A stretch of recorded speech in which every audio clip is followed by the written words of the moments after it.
Do you actually have to be on cocaine to be on this podcast?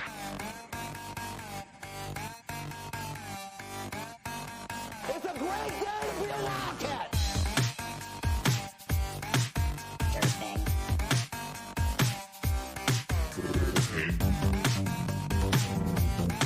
Durfing.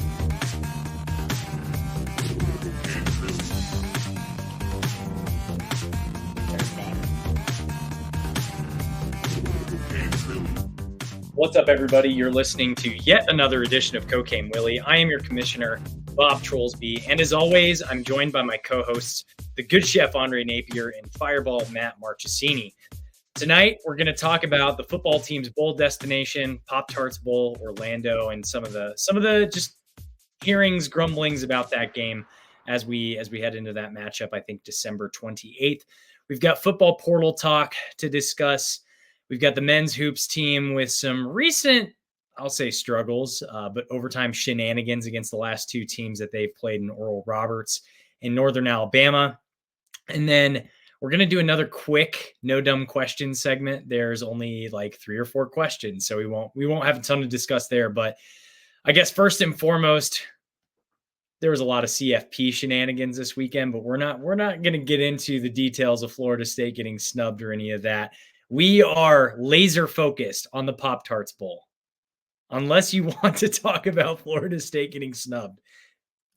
No. That you're going ahead for no dumb questions, Bob. You're going ahead. No, I want to talk about the Cats. Oh, I didn't see the questions that you just added there. So we're good. We're good. We're talking about the Cats. I bought 3 boxes of Pop-Tarts today in preparation for the Pop-Tarts Bowl. First question, what's the best Pop-Tart flavor? Go. For me, it's you got to break it down into 2 parts. For me, it's you got the fruity and you have the chocolate. They're 2 different things. I mean, I don't even think they're considered the same thing. Like a fruity Pop-Tart compared to a chocolatey Pop-Tart, they're not in the same stratosphere. Chocolatey Pop-Tarts are superior than fruity Pop-Tarts.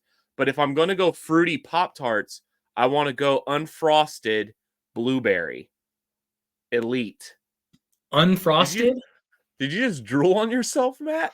No, that's disgusting. Are you kidding? Picking anything unfrosted is a huge miss. Massive mistake. Huge miss. No. Dude. Hold on. You guys are missing the point of this. The frosting on a Pop-Tart is the least desirable thing that's on a Pop-Tart. We're going for flaky crust right out of a toaster with butter. Elite. That's why you don't need the frosting. You take it, you put the Pop-Tart into the toaster, take it out, lather with butter, and it is an actual treat. That's with fruity Pop-Tarts. With chocolate Pop-Tarts, I'm going to have to go. It's either s'mores or chocolate chip. And I think I would lean s'mores. So, yes. If you are going to go with an unfrosted Pop-Tart, you might as well just take a saltine cracker and put some jelly on it. That's where you're wrong. You haven't tried it, one. I could tell by the way you reacted to that. You haven't tried it. No, I have had unfrosted Pop-Tarts before. They are the elite of Pop-Tarts. Well, fruity variety. And it's got to be blueberry. Strawberry's a little overplayed, in my opinion. Wild berry is good, but yet again, we're talking frosted. And I mean, the frosting on a Pop-Tart is the least, they try to distract you with, especially with wild berry, with like these wacky, gimmicky glazes with lines going through them. You don't need none of that. Take that off the table. Focus on the flavors. The flavors. I think you have lost the ability to have chef as your nickname because you have no good food opinion whatsoever. We need to call you at mid Andre Napier or something. I don't know. This is a travesty. Scott Wildcat did almost bully me into changing my Twitter handle and taking the chef away. Actually, it was more Grant than anything, but bullying me and almost made me just mailman Andre, which would, I mean, it's just not as good. Travesty. Brown sugar cinnamon, warmed up. It's perfect. Frosted strawberry, wonderful. S'mores, tastes great. They used to have this chocolate peanut butter one, which was awesome.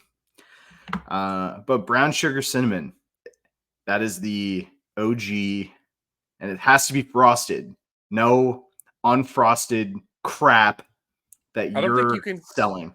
I don't think you can get unfrosted brown sugar cinnamon. I've never seen that one, but I mean, literally at my local Tom Thumb, $3 unfrosted brown sugar cinnamon. that one, I mean, that would probably be good, but and butter on top. Like, I remember seeing this on Twitter last year or something, and I'm like, Pop-Tarts are already bad for you, so why are we throwing on extra fat on a Pop-Tart? Like, no. For me, I think the butter is to make it more of a savory delight, because it's more of a breakfast item, similar to why you would put butter on a biscuit. A biscuit is literally 50% butter and flour. So I mean, like, a biscuit is already savory, though. That's what I'm saying. You want to add that savory element to a nice warm tart. This is a tart we're talking about. We're not talking. You might be fooled a little bit by it coming in a silver wrapper, but it is a tart. So we want it nice, and you want it balanced. It's not just a sugar bomb that you're supposed to be throwing into your face. You want it nice and buttery. Get some flavor in. What flavor is the edible Pop-Tart mascot going to be? Ooh. No, I'll assure you that mascot won't be loaded with butter on top of him or her. I'll say this. If it is, what would be cool if the Pop-Tart Bowl did this, we're jumping right into the Pop-Tart Bowl talk. If the winner, if the winner is K-State, which it will be, the wild berry with the purple inside. And then if it's, just for sake of argument, if it is North Carolina State, it'd probably be strawberry with the red interior. So that would be kind of a cool idea if they did that. But that would require 2 life-size mascots of edible Pop-Tarts, which I don't think they're willing to do. Yeah, my personal favorite Pop-Tart is the brown sugar cinnamon Pop-Tart. It's my favorite. Every time I see it, I'm going after it. As far as the flavor for the edible mascot, I feel like you have to go something neutral, right? So that way you're not making two mascots with 2 different colors, 2 different flavors. So I feel like they've got to do something that's going to taste like a dessert, something that's going to, like the s'mores or the fudge, like the chocolate fudge one. Yeah, Kleiman likes the chocolate color. fudge. Well, I mean, it is a chocolate-based tart, so it's going to be a brown one, which isn't as appealing to their mascot, because their mascot is a very, he's the pale colored tart. Pop-Tart edible mascot. I can't wait for Chris Kleiman to eat this thing. It looks deranged. I really, honestly, I want to see what the trophy is, because, let's get into some bowl talk here. With the, we've gone away from the traditional, trophy. And, this thing is going to go, when we win the Pop-Tart Bowl, this is going into the trophy case at K-State. I just don't want this wacky, goofy-ass, big Pop-Tart sitting in our fucking trophy case. The Buffalo Wild Wings Bowl one, that one was, a little over the top with a giant, Buffalo Wild Wings logo smack dab in the middle of it. But you can't. It is what it is. But a trophy is a trophy. But I just don't want no goofy Pop-Tart sized trophy that we're gonna hoist up there, like the Texas Bowl one. Cool. Liberty Bowl. It's a good trophy. We haven't won it, but it is what it is. Honestly, the guaranteed rate, formerly known as the Copper Bowl, that's a pretty solid looking trophy with the isn't it a field goal? Yeah, that one's kind of silly, but I mean that one's not as bad. I just don't know what this trophy looks like. But it looks nice. It looks nice. Is this the first Pop-Tart Bowl? Yeah. The inaugural Pop-Tart Bowl. The inaugural. I want to know what this trophy looks like because I will be excited for when Avery hoists it. Oh my god. If Avery hoists the trophy, this is going to be out of I thought control. you were saying the mascot for a second. I just smashed it and lifted up a mascot. I could see Cooper. I could see Cooper absolutely taking down Cooper taking down the big life-size Pop-Tart. He'll eat it in one bite shirtless. So we all know we're going to the Pop-Tarts Bowl at this point. We're playing NC State, who is ranked in the top 20. They're a pretty solid team. They finished the season 9-3. They beat some good teams, but they also had some strange losses in there, I will say as well. But they beat a team like Notre Dame, which I think is a respectable win. They beat North Carolina after North Carolina had fallen out of the rankings at that point. But what's your excitement level for this matchup? It's the first time these two teams have ever faced off in the history of these two programs, which if we're just getting into it, that's probably what I'm most excited about. I think one of the things that makes bowl season exciting and unique is you often get, along with March Madness, matchups between teams who've never faced each other before. So you really don't know what to expect. You really don't know anything about a lot of these fan bases. So here in a couple of weeks, it'll be nice to have the NC State guys on to help us preview that matchup. But excitement level for this matchup for the two of you, kick it off, Chef. I'm uber excited. I mean, this is, after you fall to Texas in the regular season, we kind of, playoff hopes were kind of very, very slim. Not playoff, Big 12 championship titles was kind of slim. So the highest ranked bowl was probably the Alamo after, all said and done. And this is a destination that we've wanted for a couple years. We wanted to go to Orlando for the Cheez-It? Cheez-It, and there was a year where it was Camping World, I think. Yeah, Camping World. That was probably 2 years ago that we kind of wanted that one. So this is a destination that I know a lot of K-State fans are excited for. And I'm excited for the bowl game and the matchup. NC State, it would have been nice to have Notre Dame just for the historical aspects of that. But NC State, potentially future Big 12 team. Who knows? But that is an exciting matchup. Their head coach is a legend really in the sport. Dave Dorn, he's a Kansas guy, if I'm not mistaken. So there's a lot of, and our president, whether how you feel about him right now, be damned. He is, that's another aspect where these land grant schools are like weaving in and out. So I'm excited for the matchup. NC State is a very good looking team. They're a solid defensive team, which, throwing Avery out there to the Wolves, no pun intended, is going to be a challenge for him. And that's what I'm excited for. I want to see a good challenge against our future star. I would have really liked this matchup if it was at full strength. And I look at it this way. And I mean, NC State this season's been consensus top 25 team all season.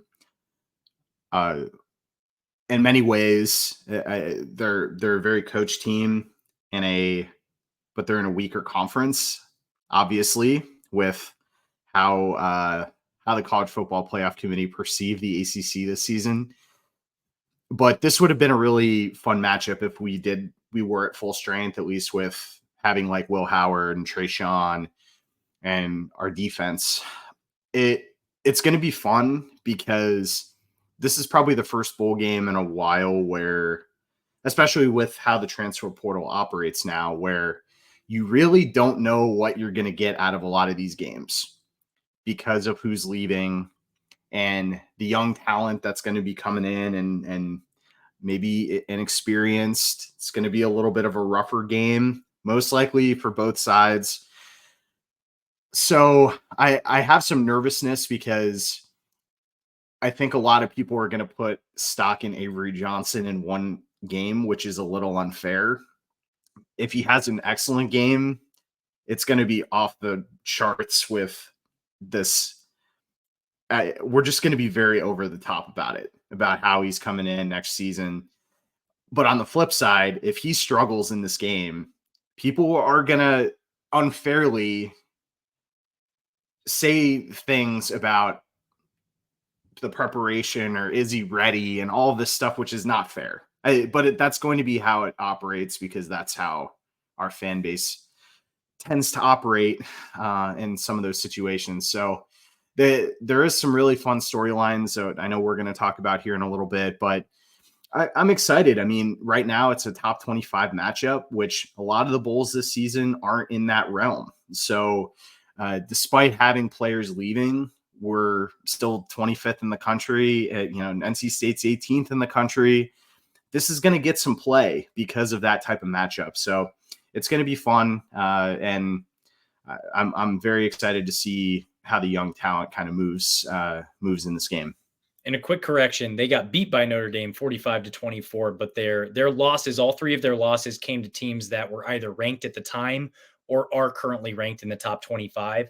They didn't beat a single ranked team all season. So all 9 of their wins came against unranked teams, which I think works in our favor if we're looking at it from that perspective. I mean, it's the same as us. I mean, we didn't beat. I mean, Kansas maybe was ranked at the time when we beat them, but that's probably the only ranked win that we've had. So weren't they like just barely outside looking in, receiving votes at that point? I'm not sure. I thought Kansas was ranked. They were ranked in the top 25. Okay. I thought they were like 24 in the CFP when we played them. So, yeah, I mean, that's our only ranked win, and they probably don't have a ranked win, but their losses are to good teams. So it's going to be, I think, both teams, bowl season outside of, the college football playoff, and we're seeing, parts of UT going into the transfer portal. But the bowl season outside of the major college football playoff and some of the New Year's Six bowls, it's going to be a lot of depleted teams, a lot of young players that are going to be playing. So I think a lot of people are going to be on even playing fields. So it's just a matter of depth. Or do we have the depth to put a team out there that is competitive, that's going to be willing to put up a fight? And we'll go into those storylines, and some of those will be mine, who we're going to see. Yeah, so that brings me to the first storyline that I want to talk about, which is Matt alluded to it. Avery Johnson's getting the nod as starting quarterback. Will Howard is in the transfer portal along with Adrian Lara and Jake Rubley. So your quarterback room right now is Avery Johnson and Jacob Knuth, who we don't even know if he's able to play. I want to say who was the guy that they tapped as it's a special teams player that they tapped as the Max Marsh. Max Marsh. So you've got a very strange depth chart when we're looking specifically at the quarterback room. And then the running backs room, you also have essentially DJ Giddens, Joe Jackson, and then only walk-on players at this point.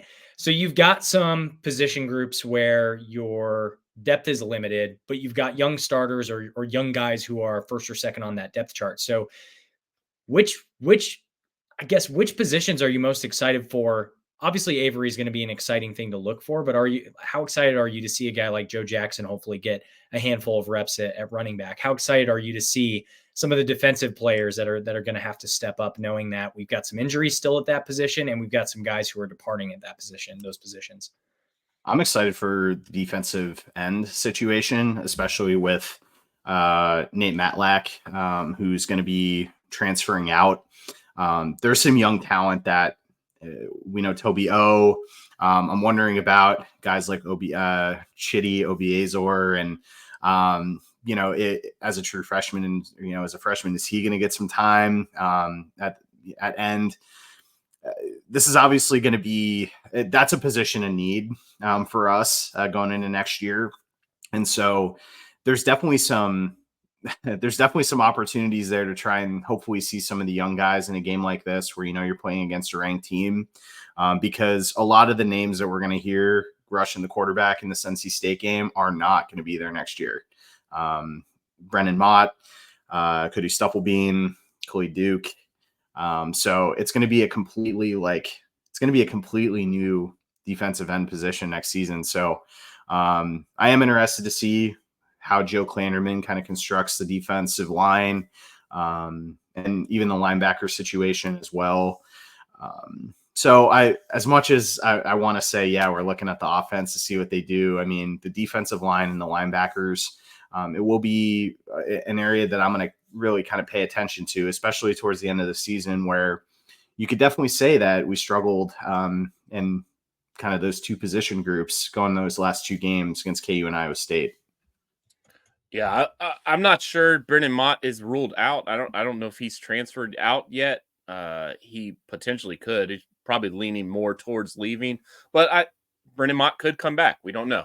But yeah, the D line is, a room. Jordan Allen is another name that comes to mind, a true freshman that we would love to see step up.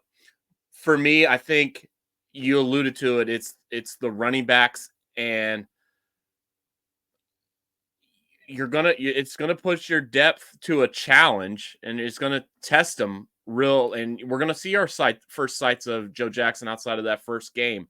And I hope he flourishes, because I think he's been banged up a lot this season, and he wasn't dressed for a lot of games, but he finally did dress for that Iowa State game, which is a positive sign. And then another group is the tight ends. More than likely we're not going to have our boy Ben Sinnott playing in this game. I mean, it would be cool if he did, but I doubt he does. So it's the Garrett Oakley show. It's hopefully we see younger guys. I mean, we will see Will Swanson, but also, Lofton, Metzenberger after him. Metzger. Metzger. What did I say? Lancio as well in that tight end room.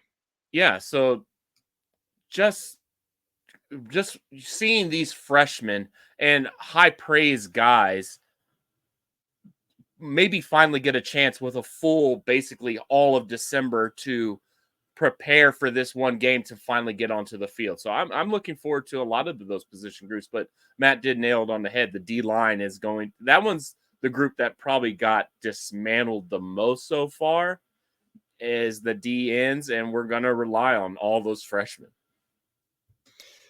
So obviously it's bowl season. This gives us an extra month of practice or so as a team. That gives the coaching staff an extra month to game plan for NC State. And we've seen this work out a couple different ways. Obviously, we know how that Liberty Bowl went with Navy. Obviously, we know how the Sugar Bowl went last year with Alabama. But when you gave Colin Klein a month to prepare, he's essentially 1-1 in bowl season as an offensive coordinator, as the offensive coordinator and the chief play caller of the team. And one of the things that was most exciting about that Texas Bowl matchup against LSU is, one, it was an audition for him to get that offensive coordinator role. But two, we saw him drop some schemes and create some play calls that really none of us had seen, because we were coming out of this Courtney Messingham offense and a very stale offense. We'll put it that way. Those are the words that have been used by a lot of folks talking about Messingham. But Colin Klein, we even saw last year there were some fun play calls and things in that Sugar Bowl matchup. So what are you looking forward to as far as Colin Klein opening up the playbook a little bit in this matchup for NC State, when I really only feel like we saw him open up the playbook the last couple of games of the season? So what are you looking forward to in this matchup? Do you think he's going to open the playbook up more similar to that Texas Bowl matchup, or what are your thoughts there? It's all based on what he wants and is comfortable giving Avery, because he's not going to be the system running quarterback in this game. Especially, like you said, Bob, with the depth that we have behind him. Knuth, we don't know if he's necessarily going to play. It sounds like Colin Klein is confident. I mean, not Colin Klein. Coach Kleiman is comfortable with saying that he is going to be the backup quarterback for this game. Sounds like he's probably going to get a waiver for that. So I don't know if you're going to see Avery running it 10 plus times in this game. You're going to have to open it up and throw the ball around. And you're going to see, in my opinion, what you're going to see, because of the depth at running back, you're going to see a lot more of the running back out of the wide receivers running the ball more on jet sweeps and quick passes to the flats, getting it, basically them being a running play out into the flat. So it's going to be fun to see what he can draw up, especially for an Avery live arm with a full allotment of receivers that are ready to go, and potentially a full offensive line too. One last go for the boys. So let's get the beef going, and I'm excited to see what he's got planned up. Yeah, I mean, of course, at this point, he's quarterback one. So you're going to run out, and in the next month or so, if Avery Johnson was not in a position where he could run the entire offense earlier this season, he's going to be damn well figuring it out in the next few weeks, because there's no other option. You're the guy.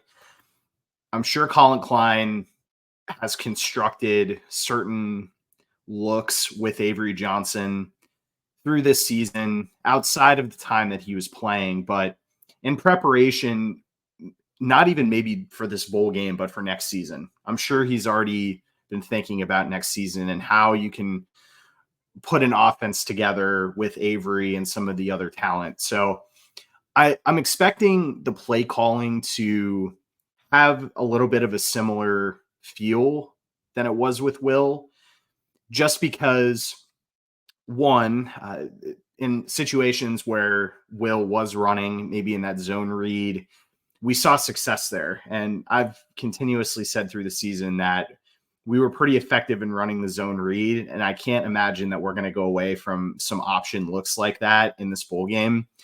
But how are you going to air it out? What's the passing offense going to look like?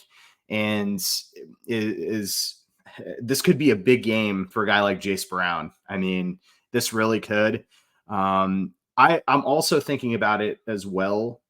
There are, especially with two running backs, I imagine we're going to see a lot more from the jet sweep game, leveraging Keegan Johnson, leveraging Jace Brown, leveraging Phil Brooks, and running in certain situations and getting them maybe in a little bit of some open space, or at least trying to stretch the field, especially with having really two main running backs at your disposal. So I imagine you're going to be trying to do a little bit of that type of preparation and game plan as well, and getting your wide receivers involved on some runs. And at this point, I don't know what the saying. I know they do it in basketball. Like at a certain point in the season, these guys are no longer freshmen. Like Avery is a sophomore at this point. I mean, he's played a full allotment of games. He's basically grown into his sophomore season, and it's just a full preparation of just giving him the wheel. So,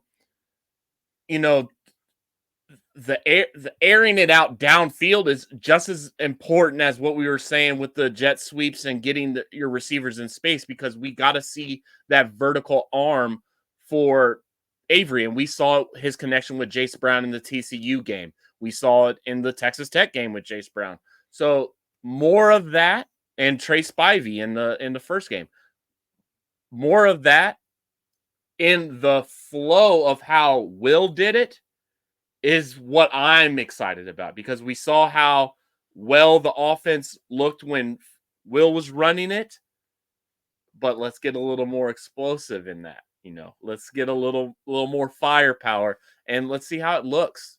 That's what I'm most excited about. I mean, regardless of what people say about Will Howard, this K-State offense is still objectively a top 10, top 15 offense as far as offensive efficiency is concerned in the nation. So it'll be interesting to see someone else running it, but we know he's capable of running it because we know that he has that talent. We know that he can do that. And honestly, I'm really excited to see him throw more, because there's not a whole lot of tape of him throwing, at least at the D1 college level. There's a ton of tape of him throwing at Mays High, but NC State, they might, I don't know. I kind of hope NC State is preparing for a running quarterback and we just start airing it out on him a little bit.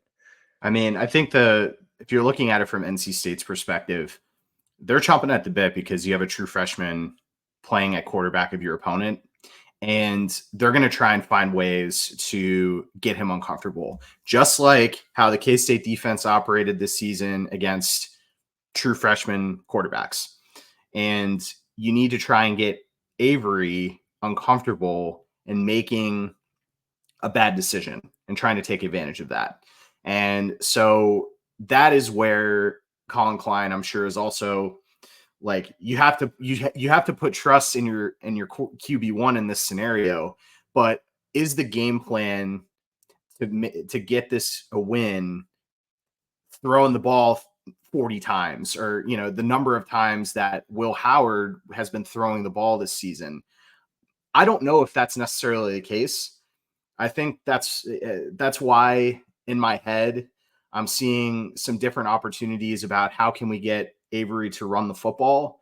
But I don't know if this is a game where you can expect to see Avery throw 35 or 40 times like we've seen Will do in other games this season. And I let's put it this way. I would be genuinely shocked if that was the case, unless we were in a situation where we were down by 3 touchdowns. I don't think it's going to be a game where we're down by 3 touchdowns. I think this is going to be a close game throughout. I just don't see the game plan of airing it out. I just don't. Who's NC State's quarterback? Their quarterback's in the transfer portal too, so it's not like I thought it was Brennan. I thought it was Brennan Armstrong. I thought he was hurt. I thought he was hurt. I thought he was coming back for this game. Oh, I have no idea. I mean, I'm not an NC State expert. I'm putting the NC State defensive shoes on when I'm talking about how. No, I'm saying what I was just saying was because I don't know. You said, are we going to be down 3 touchdowns? I'm not entirely sure NC State has the guns to get us down 3 touchdowns. They're like one of the least explosive offenses in the country. They're very similar to Iowa State, except without the explosiveness. So, yep. Yeah, that's something I was going to mention, because I think it was KSU_fan that posted that on Twitter, that Iowa State and NC State are essentially the same defense, same offense. The difference is Iowa State had the number 1 most explosive offense in the country. We helped them with that. After their game against us, they were the number 7, I think, going into our matchup, but that's still really damn good. Yeah. Yeah. I'm just, the matchup is electric. We're excited. It's a new era of K-State football. So buckle up, boys. We about to see some things. Buckle up indeed. So with the transfer portal heating up, there's about a dozen entries so far for K-State. We've talked about a few of them in the quarterback room. We all know about Trayshawn Ward, but Tony Frias entered the portal today. And then a couple other guys, Will Lee, Colin Dunn, Jordan Perry, Wesley Watson, Christian Moore, and Jordan Wright have all entered the portal as well. So this will be a little bit of a segue into the no dumb questions piece. But Will the Thrill on Twitter asked, with the portal heating up, which positions do you think are the most crucial to try to pick players up at?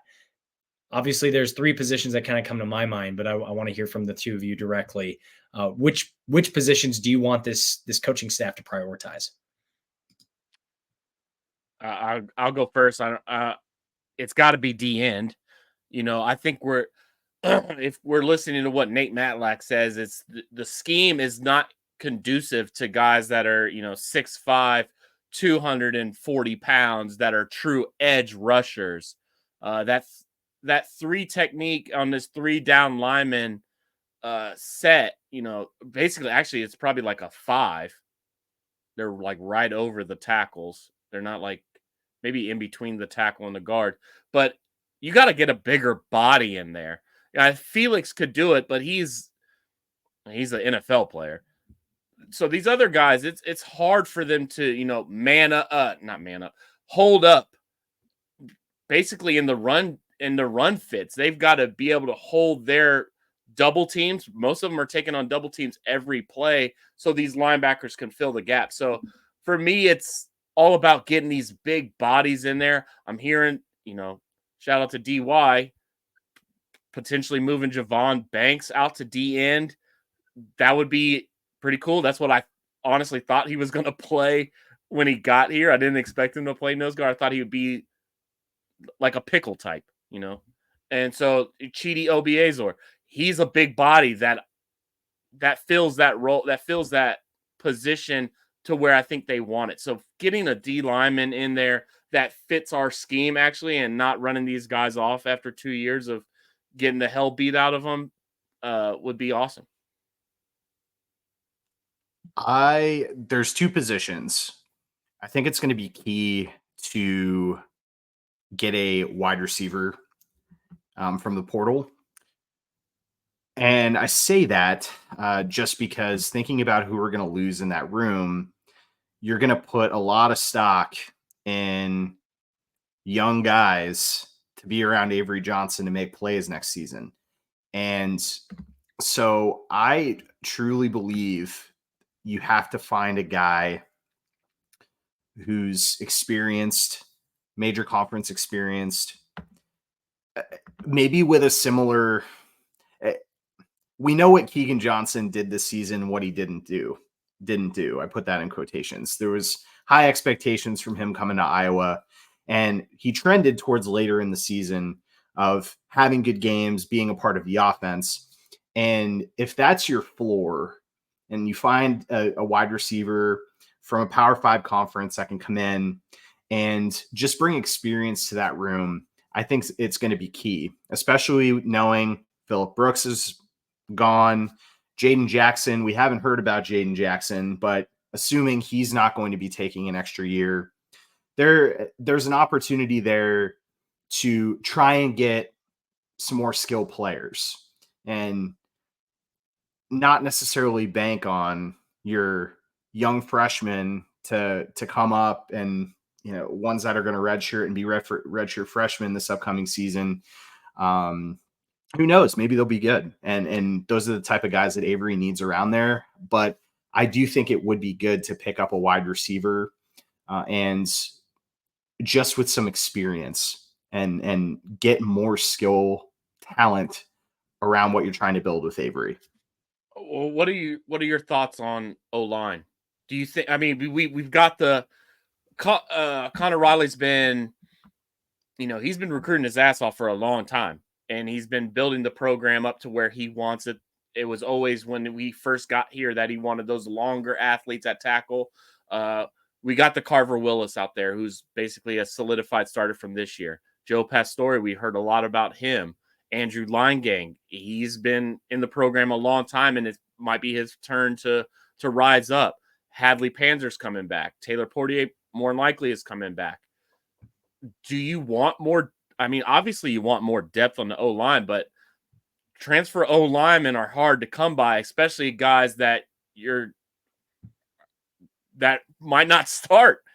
They might start, but you're telling these younger guys that have been in the program a long time that they might not start. So what are your thoughts on recruiting O-linemen out of the portal? Because some people say that we need it. I'm in the camp of letting it ride. Let's ride with what we got. I would agree with that because typically offensive line is one of the hardest position groups to synergize. And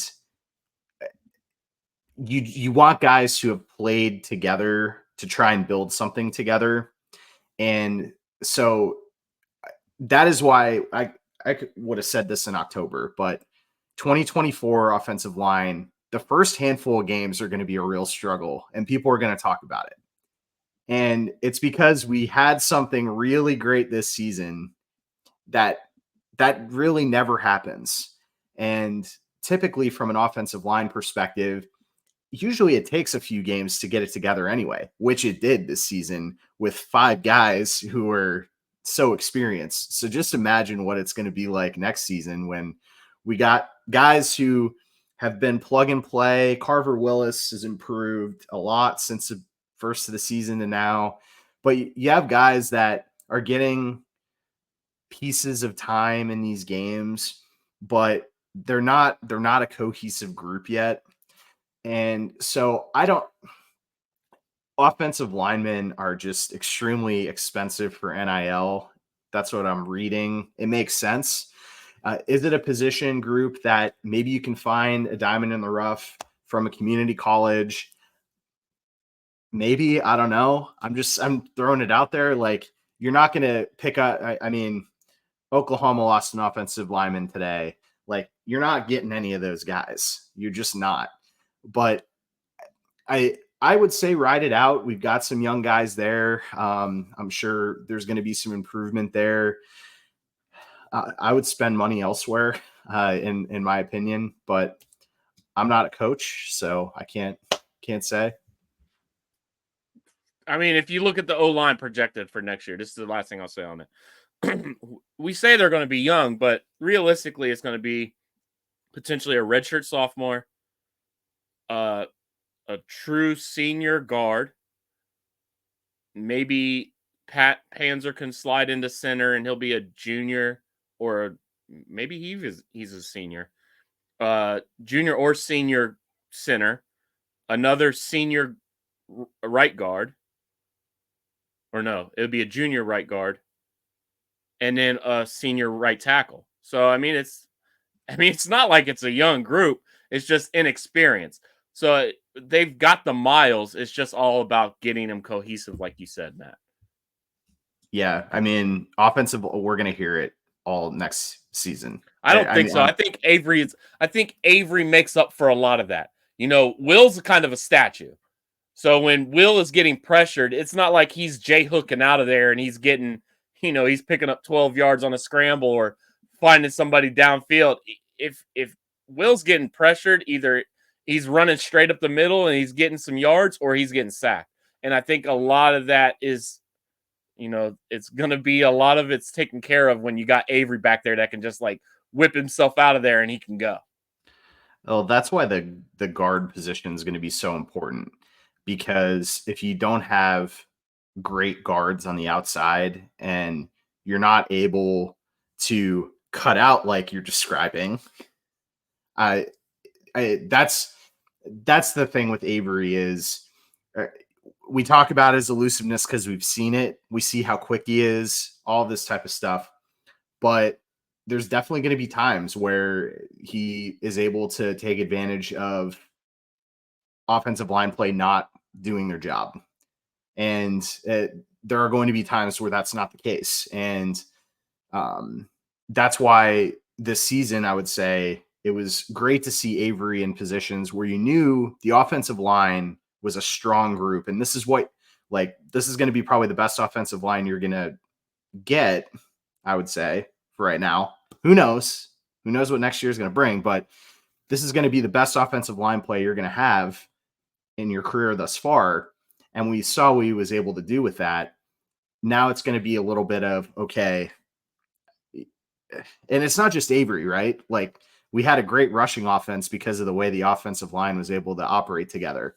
So I don't know. It's going to be a position we're going to be hearing a lot about, whether it's good or bad in 2024. But you bring up an important point, and that's the chemistry. And it takes time for those guys to gel. And as far as bringing a guy in, I think we saw it at TCU this past offseason. They got 2 or 3 guys from the SEC, including Alabama on the offensive line. It didn't really work for them. You didn't really see that offensive line have the chemistry and have the gelling that you want an offensive line to have.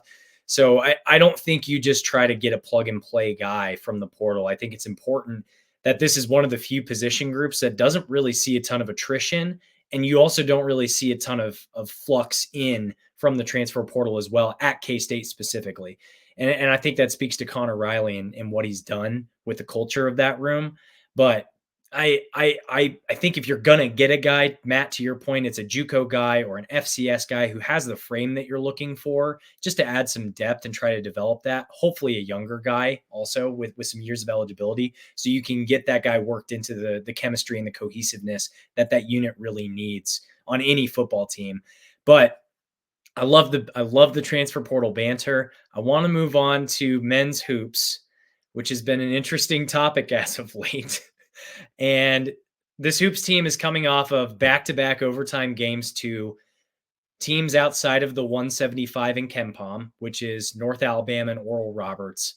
You've got a matchup tomorrow against I think they're still top 25 unless the rankings came out today and they're not. Did they fall out? They lost. Yeah, they definitely fell. I figured they would, but I hadn't seen the rankings today. But you've got a team that was ranked in the top 25 until today in Villanova, and you've got an LSU team on the road this weekend who, by all the numbers, all the metrics, they're not a great team. But you also just went to overtime with 2 teams outside of the top 175 of KenPom. So what's your pulse check? What's your temperature check on the basketball team right now? because there's a lot of stuff going on, and Tang had some weird comments today too, but I'll just throw it to Matt to get us kicked off. Look, as the biggest optimist of this team, was it last week? I was talking about what I think. I mean, every time I bring up this team, I'm like, we have the talent. They have the talent. And it is incredible to me how wrong I am right now. I'm serious. Like, I would have put so much money that despite not having Naquan Tomlin, we could float through the non-conference. We'll have some tough games, but goddamn. The Oral Roberts game, I give it a little bit of a pass. I will give him that. But this North Alabama game, we were outplayed for almost that entire game. A team that didn't have their leading scorer in the game. It is just, it boggles the mind how this team downplays to competition sometimes in the short season we've had. That's why I think we're going to win tomorrow. I really do. I'm all in on winning tomorrow. But right now, this team is not a good team. This is not a good team whatsoever. And is it the players? Just we're not shooting very well. The defense just hasn't looked great. Nothing looks good. And the off the court stuff is now like on everybody's mind. Naquan Tomlin, we saw Will McNair sat on Saturday. It's a complete kind of 180 on a thought process of what I thought this team was going to be at the beginning of the season. And it's very unfortunate because this is a Villanova team that won a national championship, 4 years ago? Like, this is a big team coming to Bramwich tomorrow, and nobody's talking about it. Like, we're talking about Jerome Tang talking about the attendance and talking about this challenge. He doesn't want to be in this challenge. Like, nobody is talking about Villanova.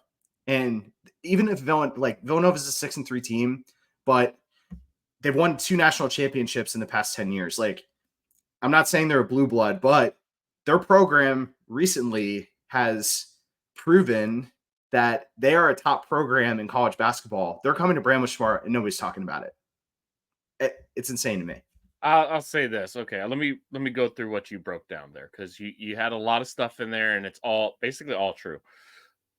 I'll say this about the talent of the team.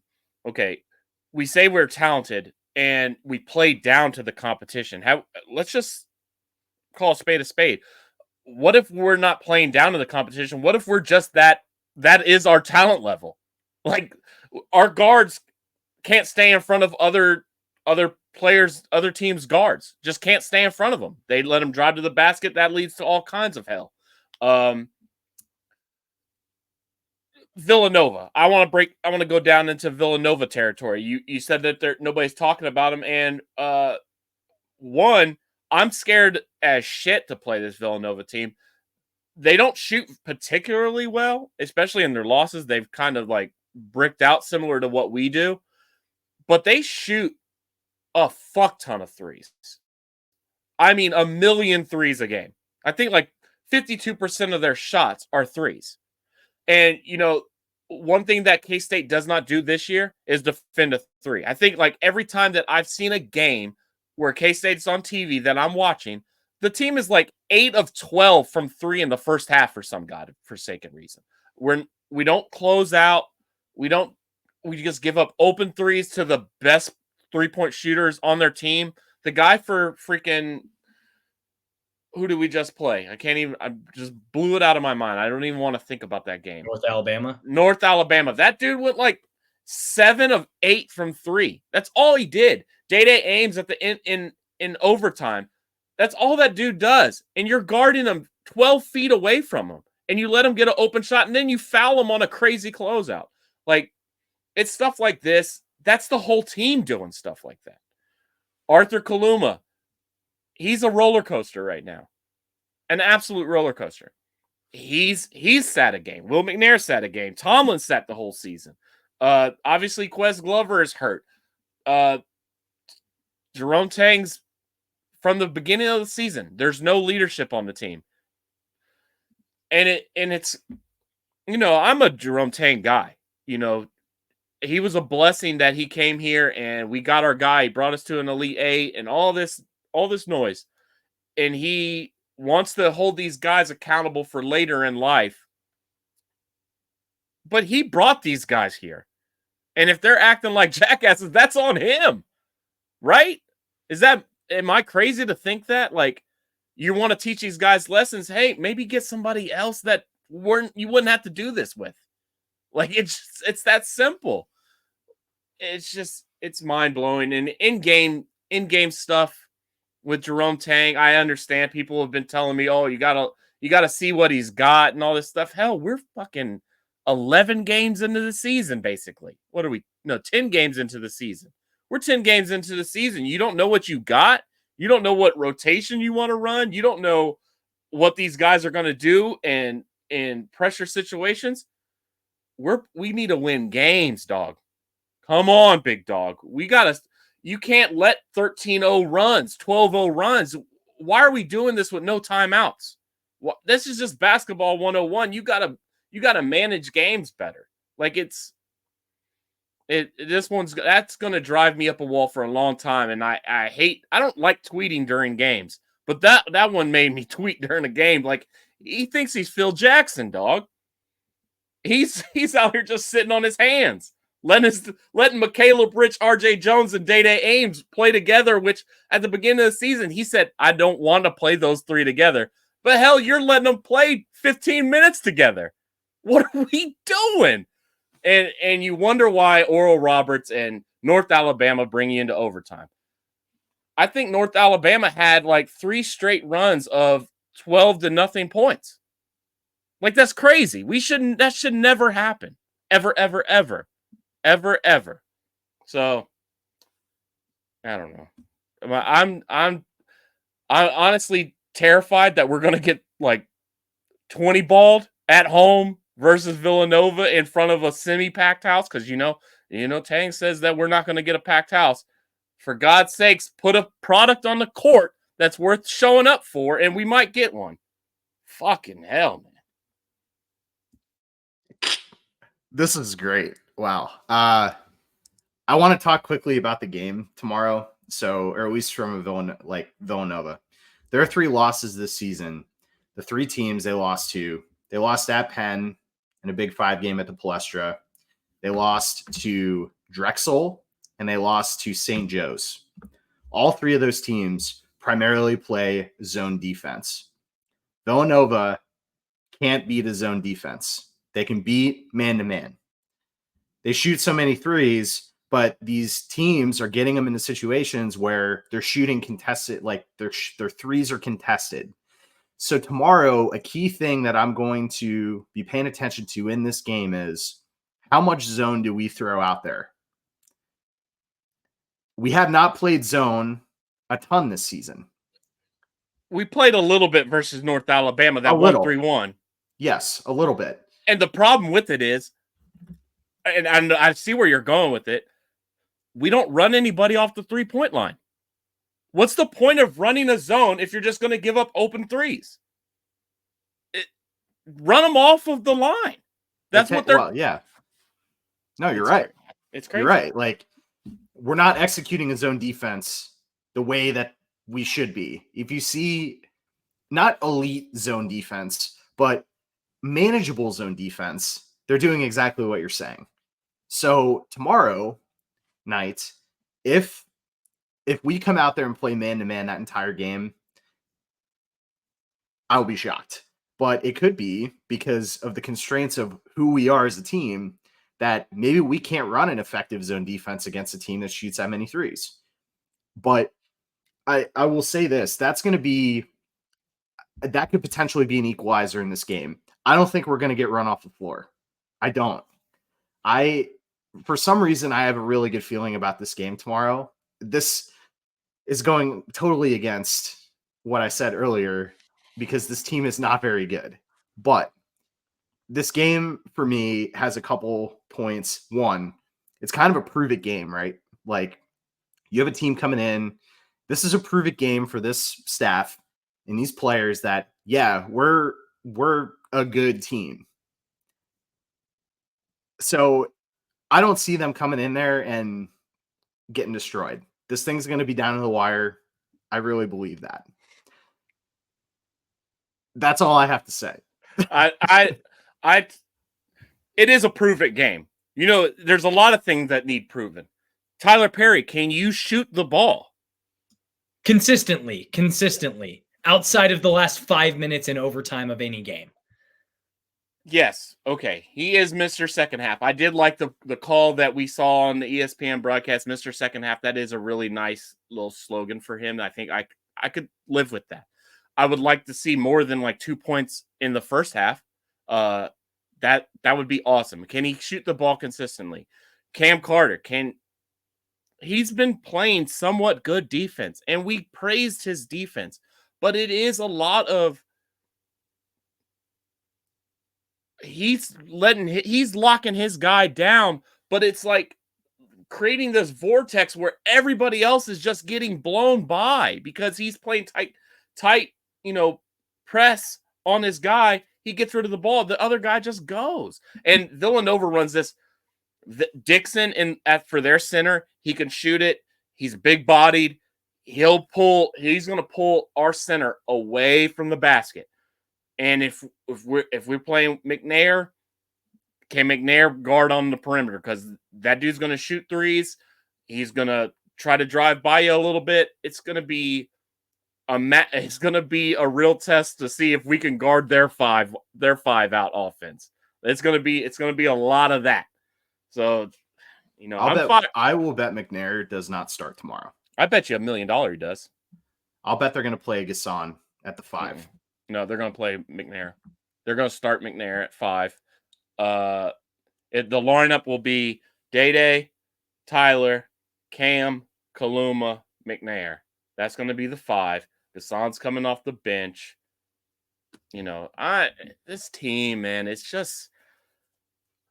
And now I'm thinking about it, like, is Tomlin going to solve anything? Because what I had said last time we talked about basketball is that we're going to need some cohesion to come. And if he's ever going to play, which I'm having serious doubts that he'll ever play this season, I mean, it's just, what are we going to get? Is he going to fix the problems? I don't know if he fixes anything. I mean, I said that he's going to fix a lot, but he might be able to finish around the basket better than Jarrell Colbert. But I mean, Jarrell had the best game of his career in this North Alabama game. I guess he had 10 points and was 3 for 5. Now, I'm not saying like a 60% as a center isn't like fantastic. He's not strong. He's not strong enough in the middle. Like, no, he's not. He's not skillful enough, like, to finish. Like, I love if you could give Jarrell Colbert, David Gasson's finishing around the basket. We got a all-world player, but the dude he's not strong enough. When he gets one in the right underneath the basket, you've got to slam that son of a bitch, and he just doesn't do that, which is crazy because he looks like a young DeAndre Jordan. So he should be able to finish around the basket, but he just doesn't do it, and it's baffling to me. I mean, I will say this: Tomlin's a missing piece for the 5 out because he can shoot. He can shoot, and he pulls the defense out. I mean, that is the key here. So look, we may not see Naquan Tomlin play this season, which would be highly disappointing. And I'm not disappointed in anybody else other than him and the decision that he made doing whatever to get into this position. But I will say this: if he is able to step on the court this season and he gets time, the optimism's coming back out. This team is not good right now, but Naquan Tomlin, I do believe, is the missing cog to this. My boy ain't shot a basketball in like 3 months, dog. It's gonna take some time, my guy. You make it seem like he's just sitting on the couch for 3 months. Like it's all I see him is sitting on the bench. Yeah, but it's not like he's not out. He's obviously not practicing, but it's not like he's not shooting the basketball. Like I'm sure he's doing things. I'm sure of it too. Someone go get a video camera, go to the rec, and see if he's shooting hoops with like fresh Fidel. He's out there with Fidels. With Fidels. Oh my god! So last thing on basketball before we go into questions here, but we've got a matchup. Jarrell Colbert's going back to his previous home, LSU, this weekend. Any thoughts on that LSU game before we move on to no dumb questions? We're losing that game. I honestly haven't thought about that game. But I've always said we're losing at LSU. Yeah, you did. Yeah. And LSU's just not a good team. So, I mean, it's going to be a toss-up. So they're not a good team, so it's going to overtime. More than likely. I mean, we play. I don't know. Hey, at least Coach Tang is undefeated in overtime. I want to be proven wrong so bad about this team because it's a lot of things. It's a lot of good, and then there's just real bad. I'm really just confused more than anything. I mean, I'm confused too. I mean, I'm just the product that I guess I wasn't promised anything because, you know, Jerome Tang's never said that this team was going to be really any good.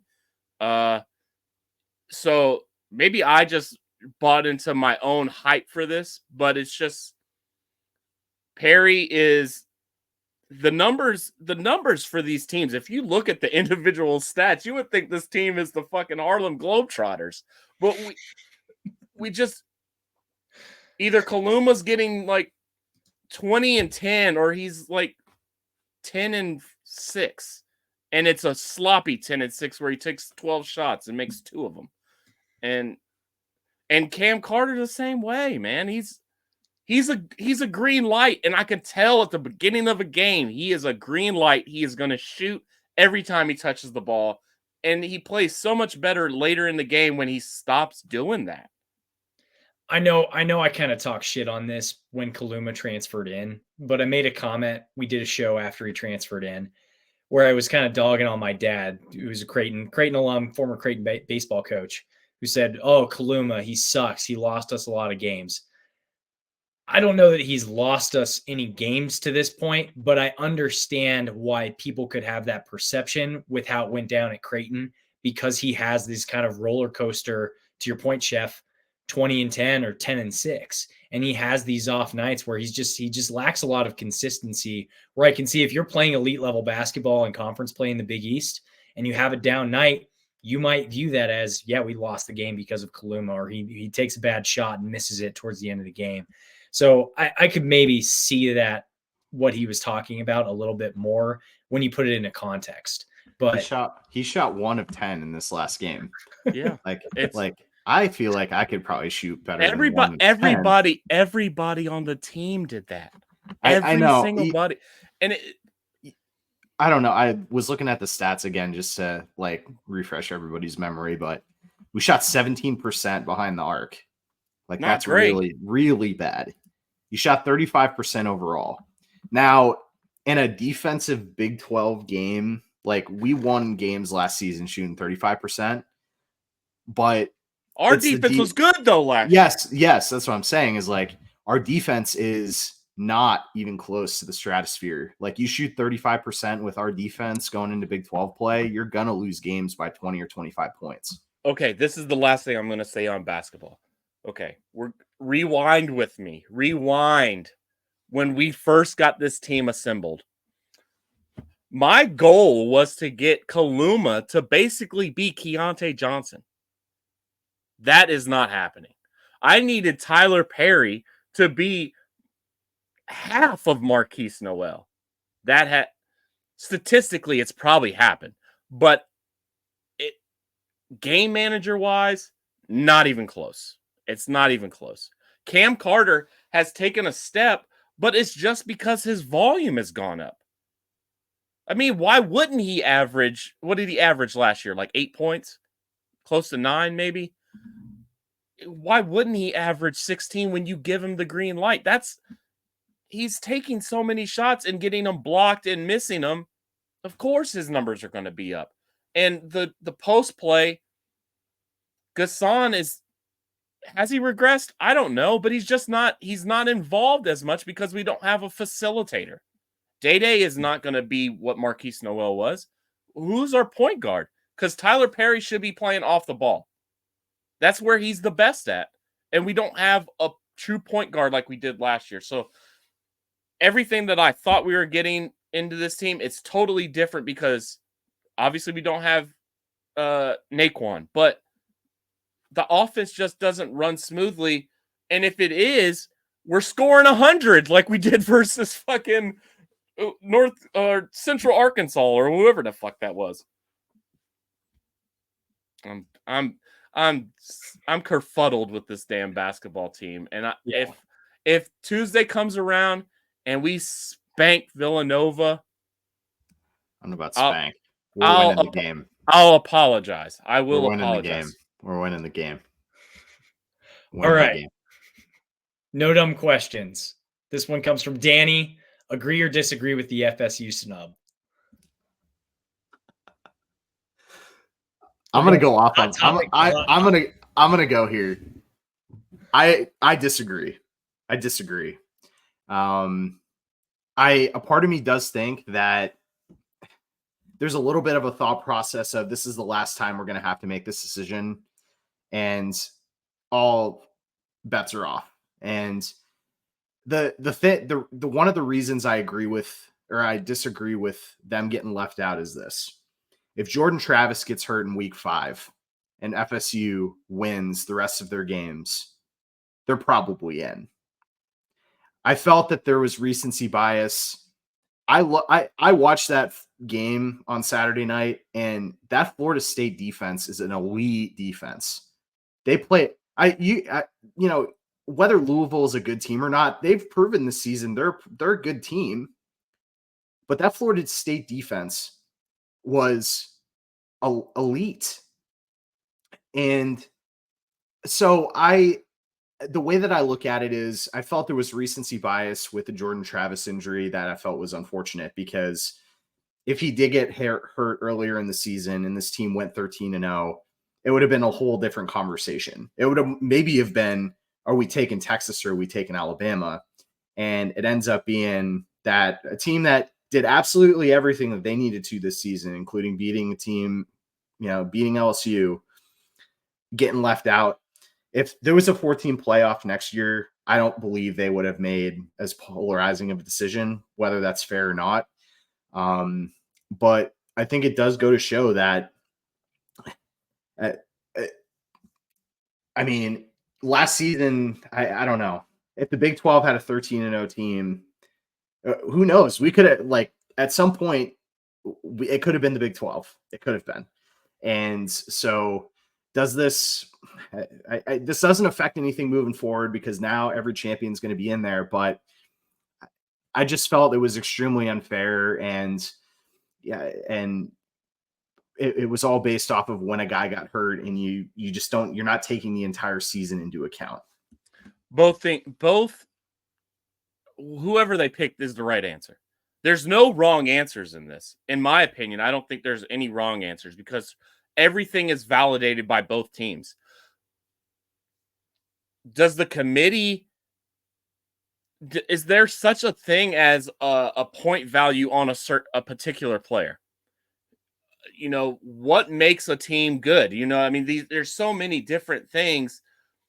The quarterback for FSU, the third string, he's not very good, but the second string's all right.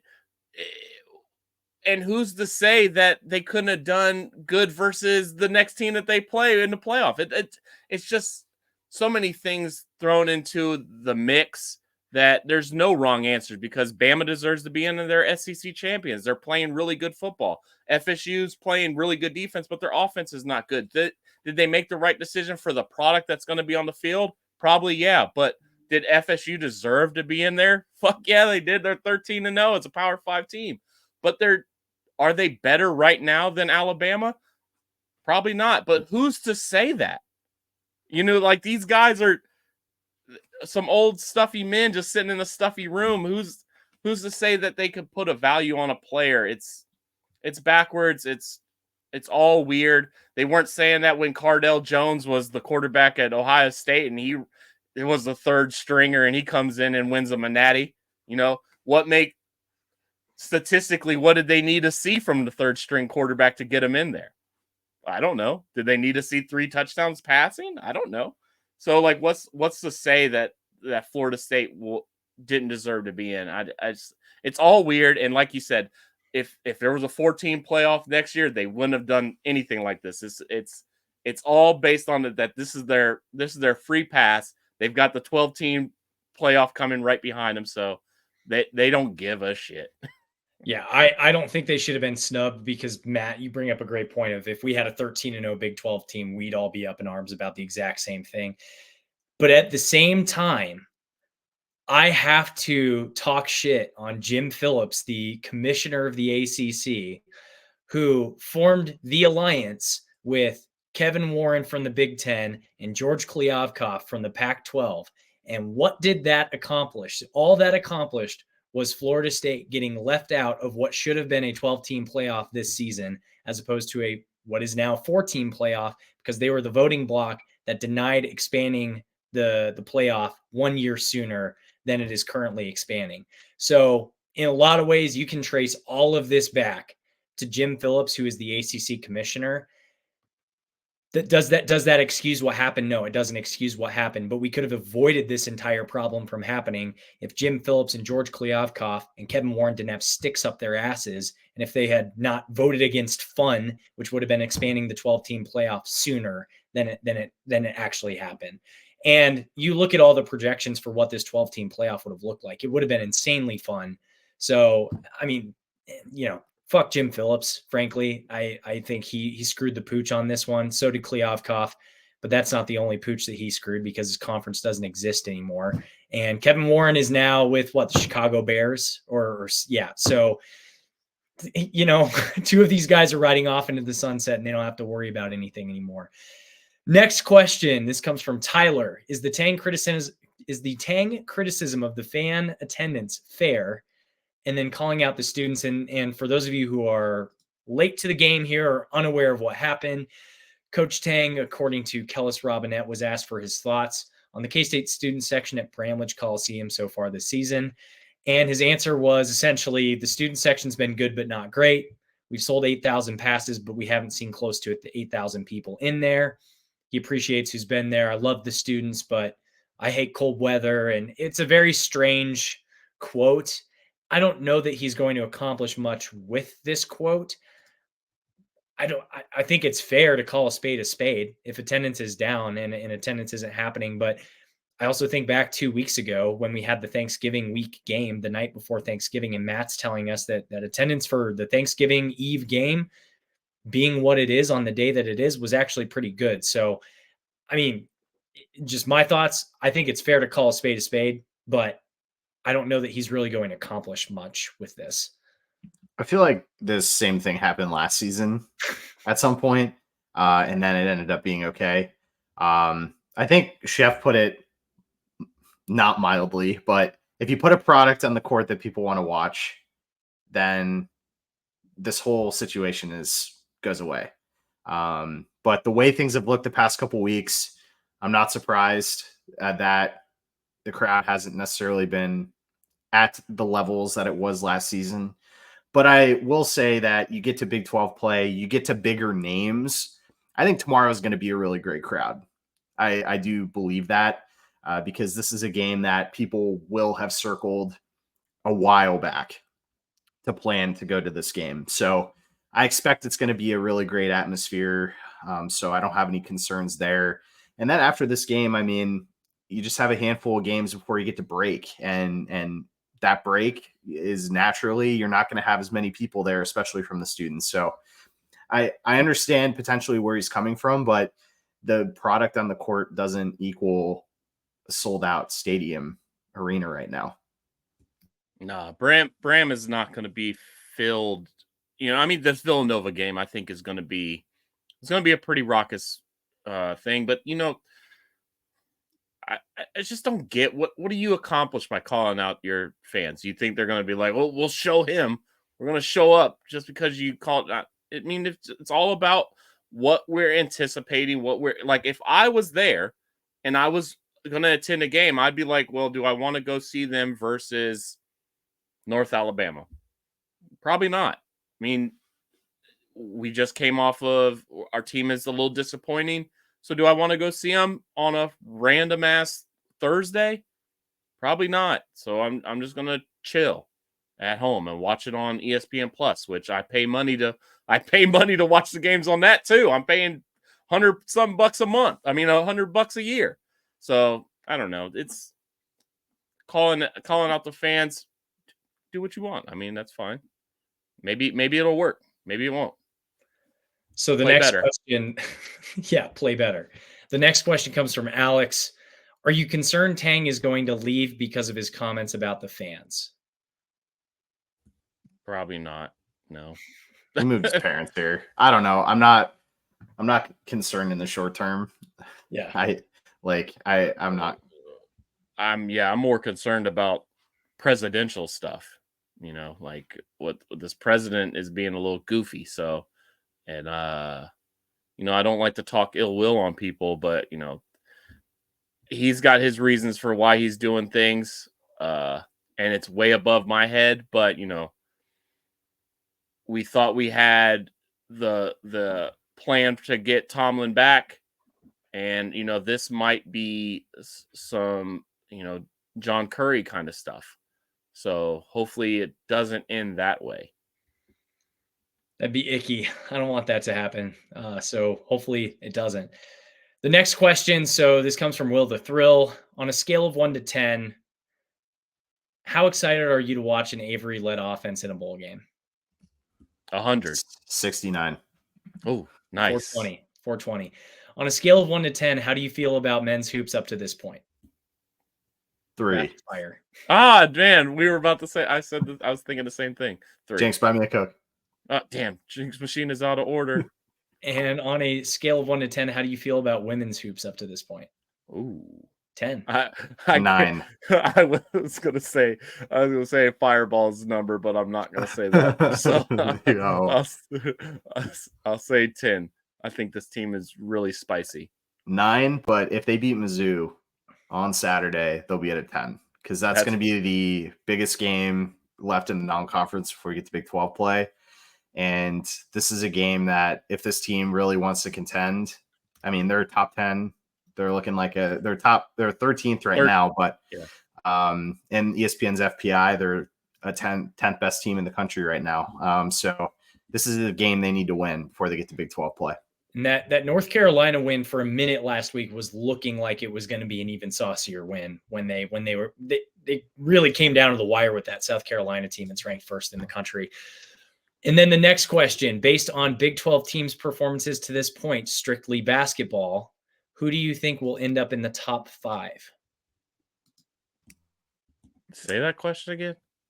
Based on the Big 12 teams' performances to this point in basketball, who do you think will end up in the top 5 of the conference? KU. Yep. Houston. Yep. Baylor. I'd have just to their performance so far, it's got to be BYU, right? I was going to say BYU. But I don't know if that's long term that they can keep that up. They're like number 2 in the net. There's no way. There's no way they can keep that up. And then Texas. Yeah, Man. they're good. Have they lost? They lost once. Lost once, yeah. The other undefeated teams are Cincinnati, Oklahoma, and TCU. Oklahoma.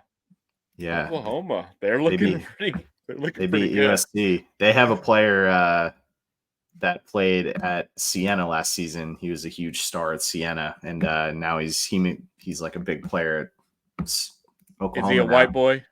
No, he's not. Okay. No. I don't know him then. Hey, guys, Guess what? What? We get to see Bijan Cortez in 2 weeks. Yo, we Lord, do. He's still there. No. Playing at Wichita State. Oh no! That's right. Thursday, December 21st, Bijan Cortez makes his return. It's a Bramlage, or no, that game's not in Bramlage, is it? We gotta get T-Mobile Center in Kansas City, right? Yep. we gotta get Ronnie on. Robbie, sorry. Why did I say Ronnie? no. Robbie. We gotta get Robbie on. We'll see what we can arrange for that. The last question we have is from Matt's anonymous work friend. Create a new bowl game. Oh, that's a really good. I love this time of the year when we get the bowl game thing, and it's like last thing you ate plus the last store that you shopped at, smush them together, and that's your bowl game. I would do. I guess I'll fill it in. I would do. Hold on, 1 second. Okay. I will do. I mean, naturally, because we don't have a bowl game in Kansas City, right? The Quick Trip Bowl. Oh yeah. Featuring a Big 12, Big 10 matchup. And I was gonna say Arrowhead because that would make sense, but at the Sporting KC Soccer Stadium. So you're only anticipating 25,000 people being there? It's going to be like a lower tier bowl, like. And also, which Quick Trip is sponsoring it? If it's Big 10, Big 12, you could have no. Quick Trips sponsor it. Spicy chicken taquito Quick Trip. All the listeners know. All the listeners know. I would do an overseas bowl game. So I would have like a game like in like the Philippines or like Taiwan. Well, that was not what I was expecting when you said overseas, but I would do like in some like rural like Asian country and like have a boba tea bowl or something like that. That would be fun. That'd be pretty cool. They're gonna be playing in fucking Mongolia. Like the boba bowl. The boba tea bowl and the islands of the Philippines. That would be cool. Or in Europe somewhere, like the Volkswagen Bowl in like Munich. I'm gonna go with it's gonna be just between two Big 12 teams. And it's neutral. It's gonna be Brett Yormark's Younger, Hipper, Cooler Bowl. Oh, sponsored by Cupo Noodles. Oh no. you had me going, and then not the Cupo Noodles. Because what can young people afford? Cups of noodles. That's all they can afford. So they're going to their target audience, and it's played in Mexico City because you have to have the Mexico City game. Mm-hmm. And this is the beginning of conferences just doing their own shit. Like the Big 12 is just going to have their own bowl game, and they're going to say, hey, our two of our 5 and 7 teams, you're going to have BYU playing against Houston. It would be fun to do like a TikTok bowl, and just like that would be the Younger, Hipper, Cooler Bowl. Like if it's the Younger, Hipper, Cooler Bowl brought to you by the TikTok Younger, Hipper, Cooler Bowl, and like they do like TikTok dances like in between quarters, and touchdown celebrations are absolutely everything's allowed. And it's only broadcasted on TikTok. TikTok Live. Oh my gosh. Instagram Live Bowl, and it's just all wow. I'm surprised. Big brains. I can't believe YouTube hasn't gotten into like all this stuff. Like it's only found on YouTube or Barstool is really the only media company that's gotten into it on their own accord. I think there's a big missed opportunity there. Absolutely. The Cocaine Willie Bowl. Chef, if you did a game in Munich, the German word for bowl is Schlussel. Schüssel. Wait. Schüssel. Schüssel. So the Volkswagen Schüssel Bowl. Well, shoot, I love that. I don't think you need to say. I don't think you need to say bowl, No, but I don't think you need to. it does. It does sound better for the American audience to have the Volkswagen Schützelwohl. Like, if you just say bowl, that would be pretty. Then you're baller. gonna have That's 7, 8 feet tall NBA players playing in the bowl game. the bowl. The Bowl. Sponsored by Bowl. Well, for all of us here at Cocaine Willie, thank you for listening to the show or on your podcast feeds or watching us on YouTube. Do us a favor if you're listening on Apple or Spotify podcasts, leave us a 5-star rating and follow the show. If you're watching on YouTube, give us a like on the video and subscribe to the channel. You can follow us on Twitter, TikTok, and Instagram, or follow us individually. I am at Bob Trollsby. Chef is at Chef Andre Napier, and Fireball Matt is at Matt Marchesini. Chef. Man, cocaine is a hell of a drug, baby. We are all Coke and no joke. Wildcat Country. Let's ride. Let's ride. That's right.